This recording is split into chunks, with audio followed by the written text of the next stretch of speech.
Jamen, HV det går jeg på, fordi det er en mega fed klasse. Lærerne er søde, fællesskabet er også godt her, men også fordi det er mega fedt at være aktiv og bruge sine hænder og bygge noget. Bygge noget, som man selv synes er fedt. Bygge noget til alle, som alle kan bruge. Mega fedt for fællesskabet. Man kan være kreativ, i stedet for at man skal lave alt det der normale skolearbejde, som analyserer den her tekst i dansk. Det er også lidt kedeligt, når man har gjort sådan 10.000 gange.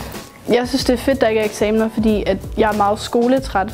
Så der er ligesom plads til, at der er nogen, der vælger 10. med eksamener, og så er der forskellige linjer, hvor folk ikke har eksamen, og det synes jeg er fedt. Og så hørte jeg, at de også havde en sportslinje, som jeg synes kunne være fedt, fordi jeg har ikke normalt dyrket så meget sport. Og så tænkte jeg, at det kunne være fedt at prøve noget nyt. Der er ikke nogen eksamener i HV, som er meget dejlige, men der er 4 projekter hen over året, som man så kan lave. Så der er ikke så meget stress over, så det er meget fedt.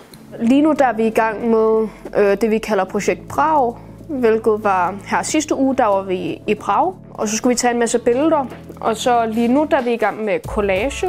Vi har lige cyklet 10 km, og jeg har aldrig cyklet 10 km før.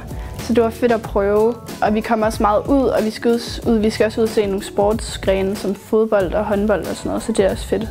Jeg forventer, at jeg bliver gode venner med alle, at jeg bliver bedre til at bygge, og jeg kan bruge det, jeg har lært her til at komme videre på en fed uddannelse.